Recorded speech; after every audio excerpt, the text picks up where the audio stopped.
Assalamualaikum dan selamat petang. Salam Malaysia Madani. Salam pendidikan bermutu, insan terdidik, negara sejahtera. Bersama saya dalam podcast PPD Marang pada hari ini ialah Dr. Muhammad Hafiz bin Zaini, iaitu pensyarah Fakulti Pendidikan daripada Universiti Kebangsaan Malaysia. Selamat datang, Doktor. Selamat, terima kasih. Okey, apakah pandangan Doktor terhadap first impression lah Doktor datang ke PPD Marang ni, datang dengan sambutan dan persiapan yang diadakan oleh PPD Marang. Okey, baik, terima kasih Tuan Pengurusi. Pertamanya bila saya datang lah ke PPD Marang, saya ucapkan terima kasih lah kepada PPD Marang kerana memberikan orang cakap apa, nak cakap dah seperti sambutan pula seperti sambutan, sedangkan kita datang untuk verifikasi. Okey, baik, terima kasih atas itu. Dan impression saya yang pertama adalah saya tengok usaha ke arah untuk menunjukkan seriusnya PPD ni dalam menepani zaman digital ni adalah sangat tinggilah. Dari segi persiapannya, dari segi pendedahan kepada pelajar tu yang saya tengok sangatlah saya tengok sangat banyak dan sangat baiklah. Lagipun untuk masa sekarang, pada masa kini, untuk menekankan pelajar dengan konsep digital dan penggunaan digital dalam pendidikan ni amatlah penting, kerana ini adalah zamannya. Zaman kita. Ini adalah zaman pendigitalan, digital, dan dia tidak akan berhenti. Dia akan sentiasa bergerak ke hadapan lah. So kita kena bersedia.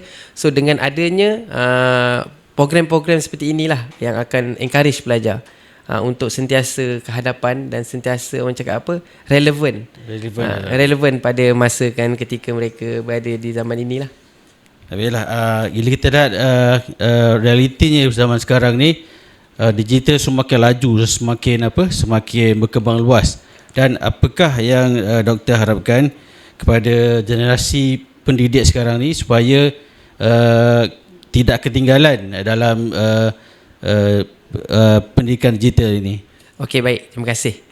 Saya selalu cakap bahawa untuk kita tidak tertinggal dengan digital ni, dengan era digital ni, terutama kepada guru-guru dan pelajar kita, kita jangan menjadikan teknologi digital ni sebagai satu ancaman. Maksudnya pembaharuan ataupun orang cakap apa, bahan-bahan digital yang baru ni, pendekatan-pendekatan baru yang ada ni, kita sebagai seorang pendidik tidak menganggap itu sebagai satu ancaman, supaya tidak kita dimotivate dengan perkembangan digital yang terkini lah. Dengan adanya semangat-semangat yang dapat memotivasikan kita ni, kita akan sentiasa ke hadapan dan kita sentiasa menunggu apa lagi teknologi baru yang kita akan hadapi, dan kita rasa termotivasi. Itu paling penting.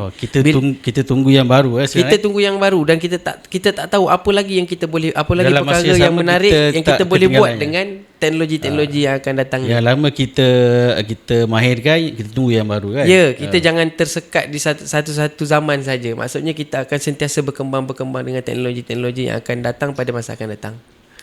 Okey, Doktor, soalan terakhir saya lah. Apakah nasihat Doktor ataupun pesanan Doktor kepada bakal-bakal pendidik atau pendidik yang masa sekarang ni, zaman sekarang digital ni, supaya mereka ni dapat menguasai digital ni dengan baik untuk murid-murid? Okey, pada pandangan saya, kepada guru-guru, termasuk juga pelajar lah, sentiasa involve dengan apa sahaja program-program yang diinisiatifkan oleh tak kisahlah daripada BSTP ke, daripada kementerian dan sebagainya, sentiasa involve. Dan involve dengan sebaik mungkin, bukan involve sekadar ala kadar. Maksudnya kita involve bagi yang terbaik sampai peringkat terbangsa. Yes, bagi yang terbaik, dan sentiasa bersemangat dalam kita punya orang cakap apa, kita punya pelibatan dalam penggunaan teknologi lah. Sebab dengan menggunakan teknologi inilah yang akan memudahkan kerja kita sebenarnya. Betul. Tapi kalau kita merasakan teknologi ini satu beban, kita tidak akan dapat membiasakan diri kita dengan penggunaan teknologi, dan itulah yang akan menjadikan kita dimotivate lah. Macam saya cakap tadi, dimotivate, kita rasa tidak bersemangat. Bila kita rasa ada sesuatu yang baru je, kita rasa itu satu ancaman. Betul. So sentiasalah menganggap perkembangan teknologi adalah seperti sahabat kita lah. Kita kena sentiasa membiasakan diri kita dengan teknologi yang ada ni. Okey, terima kasih doktor. Okey, kita sampai kepada penghujungnya.